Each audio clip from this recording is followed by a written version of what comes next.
కొద్దిమంది అడుగుతాను, నేను ఇంత ప్రార్థన చేస్తున్నాను కదా పాస్టర్ గారు, నేను ప్రతి వారం గుడికి వస్తాను, అర్పణిస్తున్నాను, నా దశం భాగం ఇస్తాను, అయినా దేవుడు నాకు ఎందుకు మేలు జరిగించటం లేదు, అయినా నా వ్యాపారం ఎందుకు బాగుపడటం లేదు, అయినా నాకు స్వస్థత ఎందుకు కలగటం లేదు? ఎందుకో తెలుసా? వెనక నీ మైండ్లో ఎక్కడో నువ్వు ఏం నమ్ముతున్నావు, ఇది జరగదు అనవు నీ నోటితో, కానీ నువ్వు నమ్ముతున్నావు.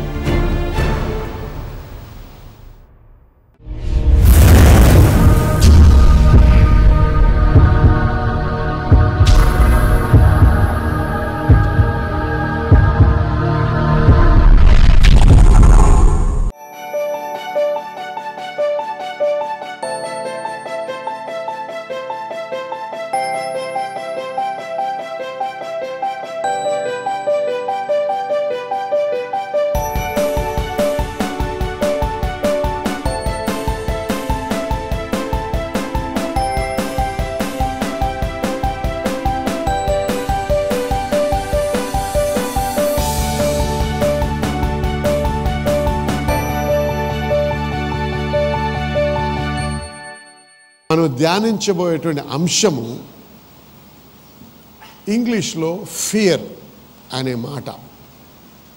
మరి తెలుగులో రెండు పదాలు ఉన్నాయి, రెండు మాటలు ఉన్నాయి. ఒకటి భయము, ఇంకొకటి పిరికితనము. ఈ రెండు కూడా ఇంగ్లీష్లో ఫియర్ అంటాం. ఈ ఫియర్ ఏదైతే ఈరోజు మాట్లాడుతున్నామో, దేన్నైతే ధ్యానిస్తున్నామో, ఇది భయముతో కూడింది కాదు, ఇది ముఖ్యంగా పిరికితనముతో కూడింది. చూడండి, భయములో కూడా రెండు ఉన్నాయి. ఒకటి దేవుని భయం ఉంది, ఇంకొకటేమో ఏదైనా చెడు జరుగుతుందేమో అని, సంభవిస్తుందేమో అనేటువంటి భయం ఉంది. దేవుని భయము నిమిత్తం మనం ఈవేళ మాట్లాడటం లేదు. పిరికితనము, ఏ భయం అయితే మనకి హాని జరగనే ఉన్నదేమో, హాని జరుగుతుందేమో, లేకపోతే లోటు జరుగుతుందేమో అనేటువంటి మరి ఆ భయాన్ని కలిగిస్తుందే, దాని నిమిత్తమై మాట్లాడనే ఉన్నాం. ఓకే, అయితే ఈ పిరికితనం అనేది ఒక ఆత్మీయ శక్తి, ఒక ఆత్మీయ బలం. అది 2 తిమోతి 1వ అధ్యాయము 7వ వచనం ఒకసారి చూద్దాం. 2వ తిమోతి 1వ అధ్యాయం 7వ వచనం.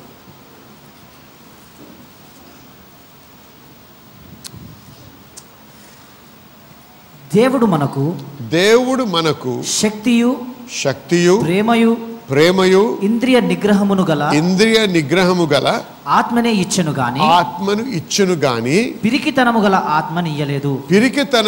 ఆత్మను ఇవ్వలేదు. చూసారా? అంటే పిరికితనము, ఈ భయము అనేటువంటి ఆత్మ దేవుని నుంచి వచ్చినది కాదు. ఆమేనండి గట్టిగా. ఈ భయము, ఈ పిరికితనము, చెడు జరుగుతుందేమో అనేటువంటి భయములో బ్రతుకుతున్నారు చూసారా? ఇది దేవుడి నుంచి వచ్చేది కాదు. దేవుడి నుంచి వచ్చేదేంటి? ప్రేమ, శక్తి, ఇంద్రియ నిగ్రహం కలిగించేది. మరి ఈ భయము అనేది, ఈ పిరికితనం అనేది విశ్వాసానికి విరుద్ధమైనది. విశ్వాసానికి విరుద్ధమైంది ఏంటండి? పిరికితనము, లేకపోతే ఒక రకమైనటువంటి భయం. విశ్వాసం అనేది ఆత్మ సంబంధమైంది, అలాగే పిరికితనము కూడా ఆత్మకు సంబంధించినదే. విశ్వాసం అంటే ఏంటి? ఇంగ్లీష్లో మొదట చెప్తాను వినండి. a practical expression of what you believe, and what you believe causes what you believe to manifest. అంటే ఈ పిరికితనం, ఈ భయం ఏంటంటే, విశ్వాసం అంటే నువ్వు ఏదైతే విశ్వసిస్తున్నావో, నమ్ముతున్నావో అది క్రియాపూర్వకంగా ప్రదర్శించడం. ఏదైతే నువ్వు క్రియాపూర్వకంగా ప్రదర్శిస్తావో, అది ఏదైతే నువ్వు విశ్వసిస్తావో అది నీ జీవితంలో ఖచ్చితంగా అది మేనిఫెస్ట్ అవుతుంది, అంటే ప్రత్యక్షపరచబడుతుంది. అర్థమైన వారు ఆమెనండి, కన్ఫ్యూజ్ అయితే మటుకు చెప్పండి. కొద్దిమంది ఆమెనని, కొద్దిమంది ఇంకేదో అంటున్నారంటే చాలా కన్ఫ్యూజన్ ఉంది ఇక్కడ. అర్థమైందా? ఏమన్నా వినండి. విశ్వాసం అనేది మన నమ్మికను వ్యక్తపరచుట, ఏదైతే మనం వ్యక్తపరుస్తున్నామో అది మన జీవితంలో ప్రదర్శించబడుతుంది. ఇది విశ్వాసం అంటే. ఇది ఒక శక్తి అన్నాం, ఒక బలము. ఎటువంటిదంటే నువ్వు ఏదైతే నమ్ముతున్నావో దాన్ని ఆకర్షించగలిగే బలము. విశ్వాసం ఏంటండి? ఒక బలము, ఒక శక్తి. ఎటువంటిది? నువ్వు ఏదైతే నమ్ముతున్నావో, ఏదైతే విశ్వసిస్తున్నావో అది నీ జీవితంలో ప్రదర్శించబడడానికి ఆకర్షించగలిగిన శక్తి. అది అర్థమైన వారు ఆమెనండి. మళ్ళీ అర్థమవుతుంది కదా? నాకే కష్టమవుతుంది, మీకు అర్థమవుతుందో లేదో అర్థం కావడానికి. ఇంగ్లీష్లో చాలా ఈజీగా ఎక్స్ప్లెయిన్ చేయగలిగాను, కొద్ది కష్టం అవుతుంది. మీరు అర్థం కాకపోతే చెప్పాలి, ఎందుకంటే దాన్ని అర్థమయ్యే రకంగా చెప్పాలి. దీన్ని చాలా ప్రాముఖ్యమైంది. అయితే ఇప్పుడు ఇది విశ్వాసం అయితే మరి పిరికితనము, ఈ భయం అనేది ఏంటో కూడా మనం తెలుసుకోవాలి. యోబు సంగతి చూద్దాం. యోబు గ్రంథము 1వ అధ్యాయం 1వ వచనం చదువుతాం. ఊజు దేశమందు యోబు అను ఒక మనుషుడుండెను. యోబు అనే మనిషి ఉండేవాడు. అతడు యథార్థవర్తనుడును, అతను యథార్థవంతుడును, న్యాయవంతుడునై దేవుని యందు భయభక్తులు కలిగి చెడుతనమును విసర్జించువాడు. చూసారా, యోబుకి దేవుని భయం ఉంది. దేవుని భయము అనేది నెగటివ్ది కాదు. దేవుని భయం ఎప్పుడు మనకు మేలు కలిగించేది. చూసారా, పిరికితనం ఎప్పుడు కూడా చెడుని కలిగిస్తుంది. దేవుని భయం ఎప్పుడు కూడా మనకి మేలుని కలిగిస్తుంది. కాబట్టి ఈరోజు దేవుని భయం గురించి మాట్లాడటం లేదు, పిరికితనము, చెడు జరుగుతుందేమో అనేటువంటి భయం గురించి మాట్లాడుతున్నాం. పిరికితనం అనే ఆత్మను గురించి మనము మాట్లాడుతున్నాం ఇవాళ. అయితే ఇక్కడ ఏమన్నాడు యోబు గురించి? ఎంత మంచి దేవుని భక్తుడో తెలియపరుస్తున్నాడు. ఈ యోబు దేవుడంటే భయముతో బ్రతికేవాడు, యథార్థుడు.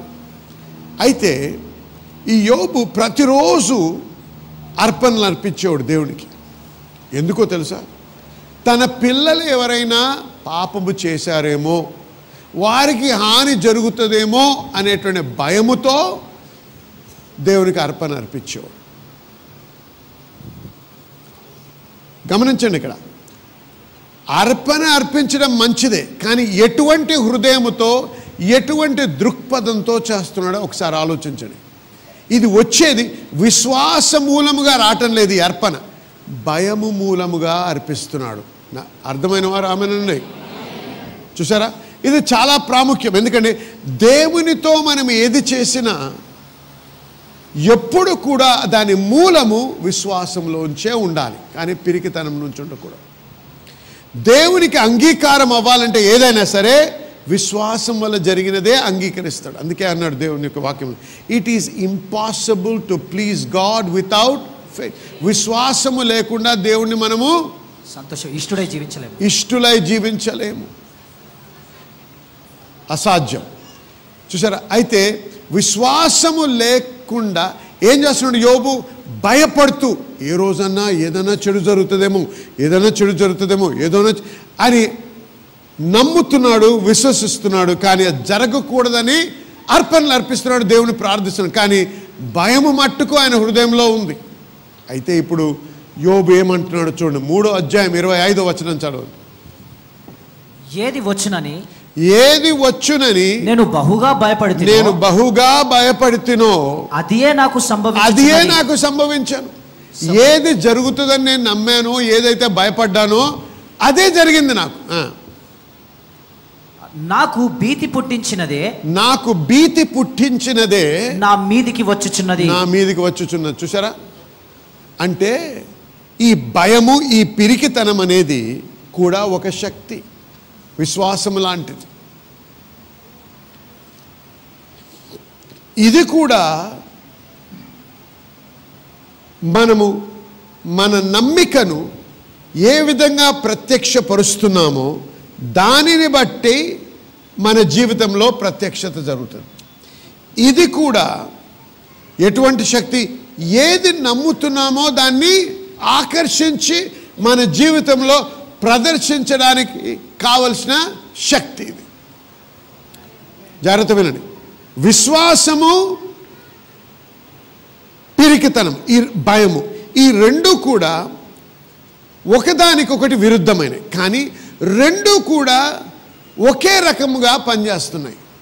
ఒకటి మనకి మేలు కలిగించడానికి, ఇంకోటి మనకి కీడు కలిగించడానికి. కానీ రెండు కూడా పనిచేసే విధానం ఒకటే. విశ్వాసానికి ఏం శక్తి ఉంది?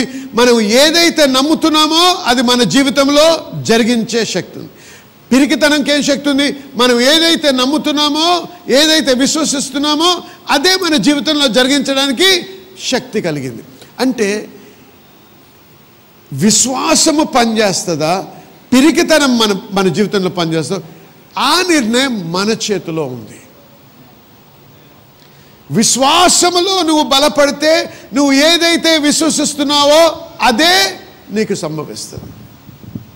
పిరికితనంలో నువ్వు జీవిస్తున్నట్టయితే, దేని నిమిత్తమై నువ్వు భయపడుతున్నావో అదే నీ జీవితంలో ప్రదర్శించబడుతుంది. ఇది యోబు యొక్క సాక్ష్యం. అర్థమైన వారు హల్లెలూయా చెప్పండి ఒకసారి. ఆమేన్. అయితే ఈ పిరికితనము, ఈ భయము అనేది ఎలా వచ్చింది? ఆదికాండం 3వ అధ్యాయము 7వ వచనం నుంచి 10వ వచనం వరకు చదువుకుందాం.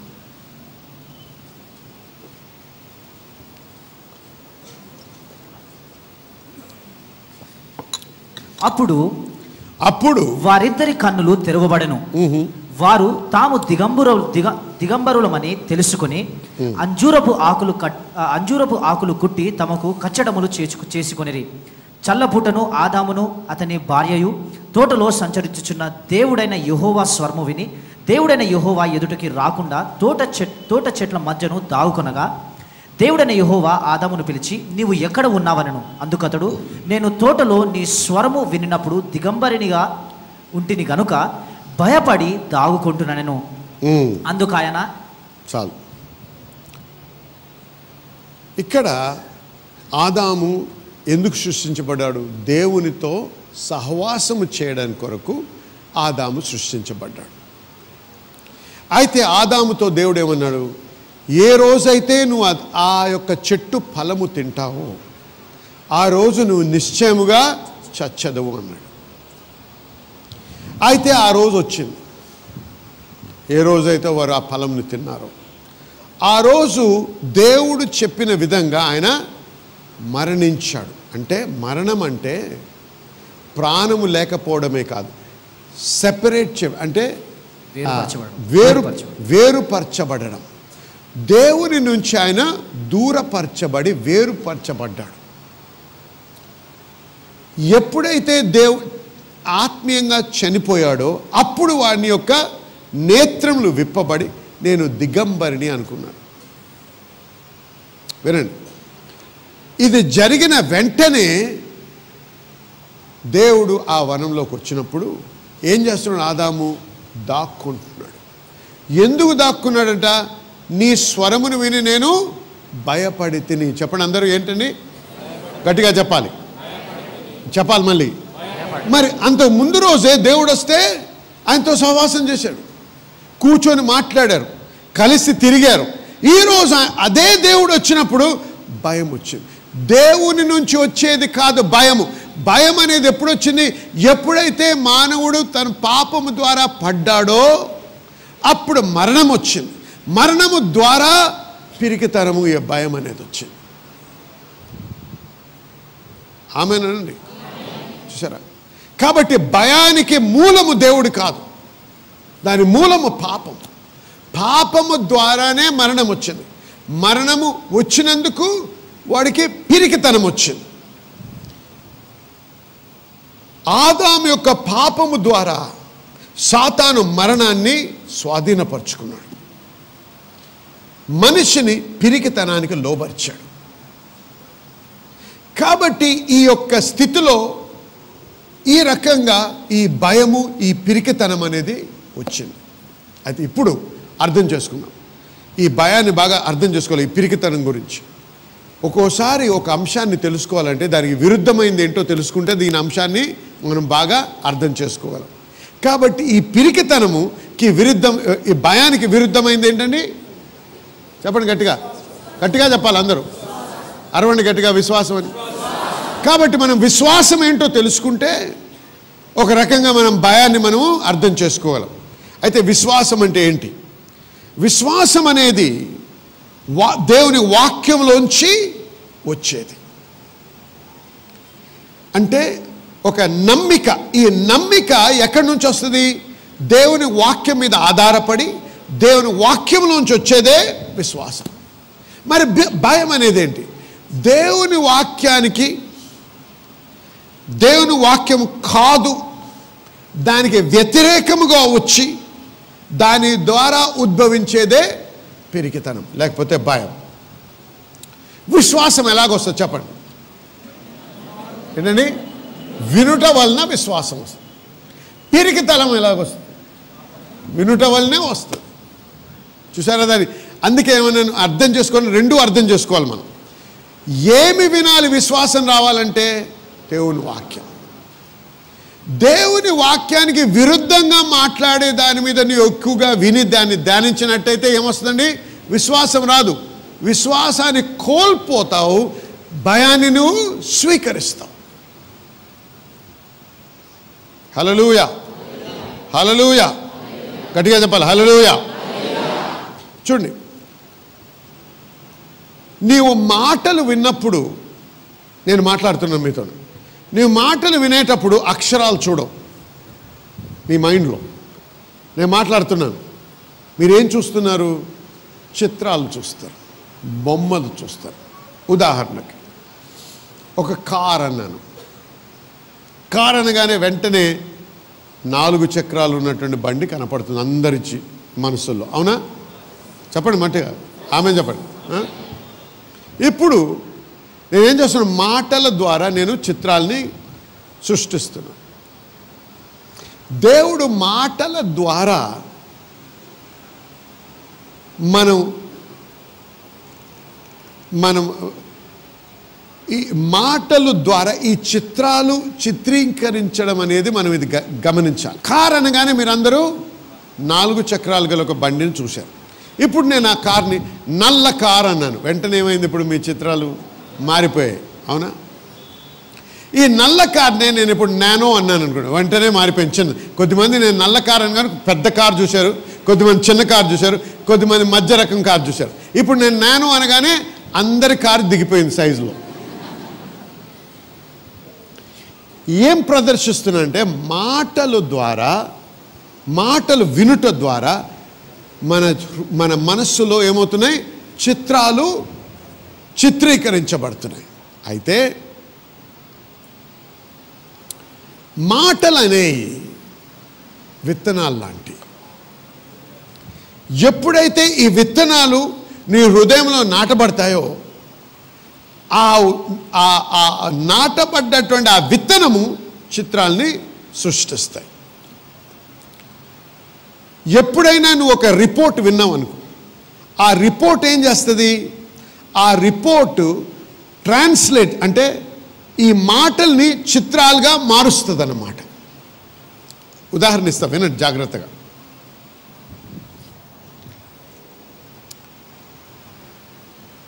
డాక్టర్ దగ్గరికి వెళ్తారు, చూసి పరీక్షించి అమ్మ నీకు క్యాన్సర్ ఉంది అంటారు. అనగానే ఏమొద్దో వినండి, నీ విశ్వాస పరిమాణాన్ని బట్టి వెంటనే నీ మనసు ఎక్కడికి వెళ్తావు తెలుసా? మీ బంధువుల్లోనో, మీ స్నేహితుల్లోనో, మీకు తెలిసిన వారిలోనో ఎవరికో అదే ఆ క్యాన్సర్ని మరణించిన వారిని గురించి జ్ఞాపకం చేస్తావు. వెంటనే నీ మనస్సులో నువ్వు చూసే చిత్రం ఏంటంటే, ఎప్పుడు చనిపోతానో అనుకుంటావు. మరణం అనే చిత్రం కనపడతా ఉంటుంది. చూసారా? వింటారా? అర్థమవుతుందా?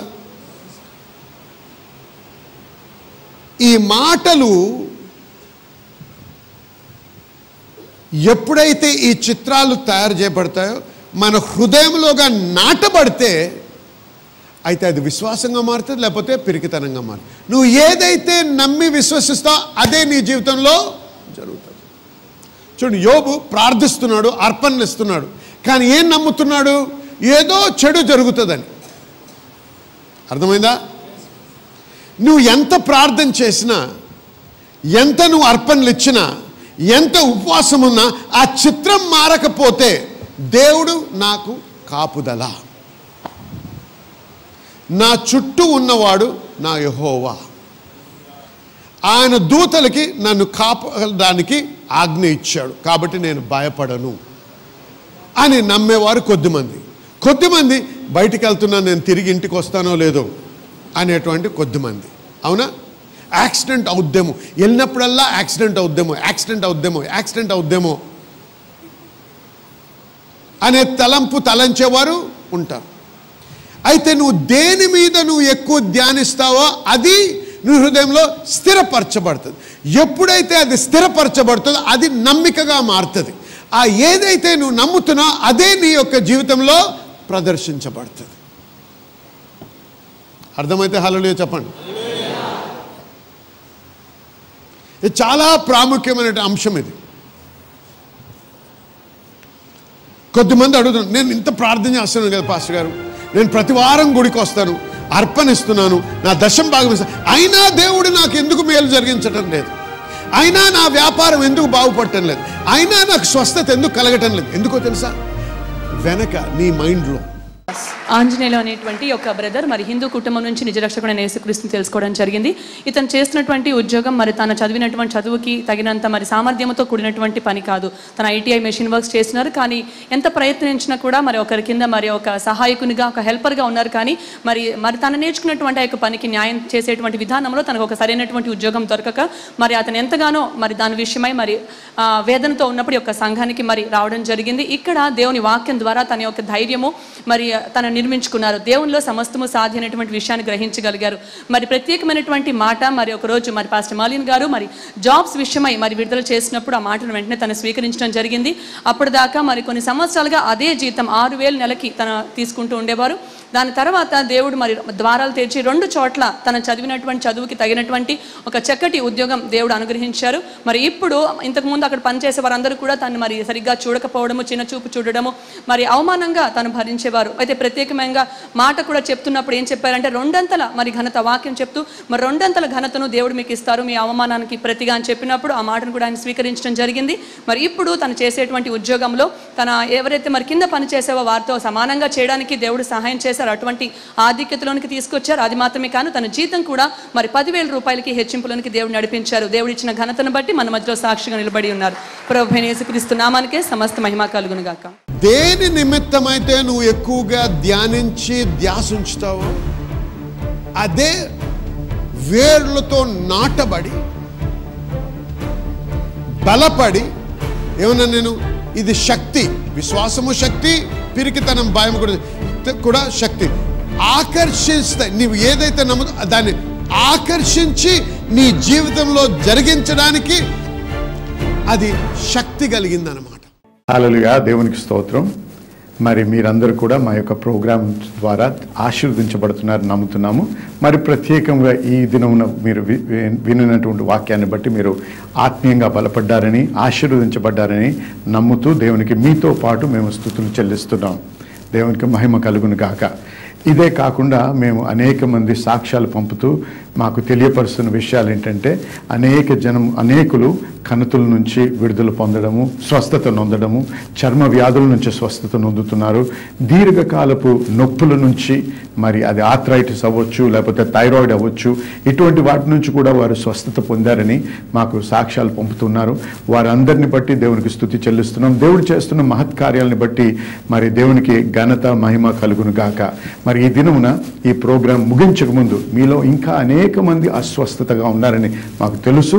మరి మీ కొరకు ప్రత్యేకించి ప్రార్థన చేయాలని నేను ఆశిస్తున్నాను. కాబట్టి ఈ క్షణం మీతో పాటు ఏకీభవించాలని ఆశిస్తున్నాను. కాబట్టి మీరు ఎక్కడ మీకు నొప్పి ఉన్నా, ఎక్కడ అనారోగ్యం ఉన్నా అక్కడ ఒక చేయి పెట్టుకోండి, ఇంకో చేయి ఆ టీవీ మీద ఉంచండి. మనం కలిసి ప్రార్థన చేద్దాము.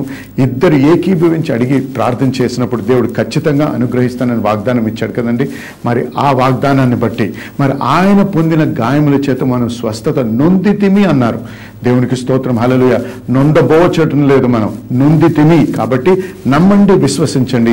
ఈ ప్రార్థన చేసినప్పుడు దేవుని యొక్క శక్తి, దేవుని యొక్క ఆత్మ మీ మీద వచ్చి మిమ్మల్ని తాకి మిమ్మల్ని స్వస్థపరుస్తారని నేను నమ్ముతున్నాను. కాబట్టి దయచేసి ఏకీభవించండి. ఇప్పుడు ప్రార్థన చేద్దాం. పరిశుద్ధ దేవా, మీకు స్తుతి చెల్లిస్తున్నాం, మీకు మహిమ కలుగును గాక. ఈ సమయంలో ప్రతి బిడ్డ ఎవరైతే నాతో ఏకీభవిస్తున్నారో, ఎవరైతే అనారోగ్యంతో అస్వస్థతతో బాధపడుతున్నారో, ఎవరైతే సాతాను యొక్క బంధకములో ఉండి వాటి నుంచి విడుదల పొందలేని మరి బంధించబడిన స్థితిలో ఉన్నారో వారందరి నిమిత్తం ప్రార్థన చేస్తున్నాం. ఈ సమయంలో ప్రభా యేసు నామములో ప్రతి విధమైన అనారోగ్యాన్ని, నొప్పులను, చర్మ వ్యాధులను, మరి ఆర్థరైటిస్ని, థైరాయిడ్ని, రకరకాలైన బాధల నుంచి విడుదల కలుగును గాక అని యేసు నామములో ఆజ్ఞాపిస్తున్నాం ప్రభా. ఎందుకంటే మీరు ఇచ్చిన వాగ్దానాన్ని బట్టి, మీ వాక్యాన్ని ఆధారపడి ప్రభా మీకు స్తుతి చెల్లిస్తున్నాం.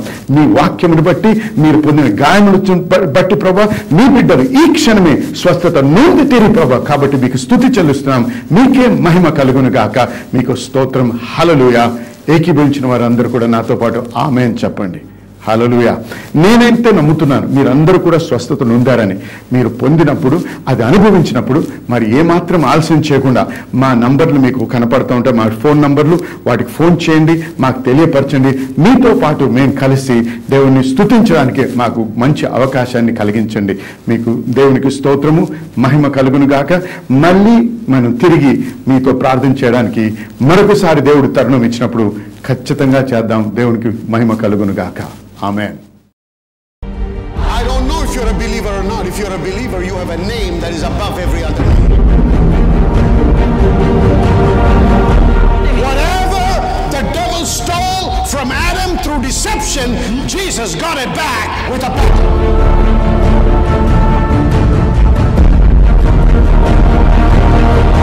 You don't have to say, God, take me, please take me, I can't handle this. That's the cry of a defeated person. I can't handle this anymore, God, please take me away.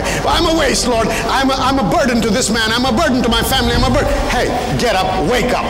If you're still alive, that means God thinks you're valuable and God needs you here. You better wake up and find out why you're still alive and do something for God's glory rather than sit in a corner and cry and say, take me, Lord. Don't be a friend of the devil. Be a child of God who lives in victory. Somebody shout amen.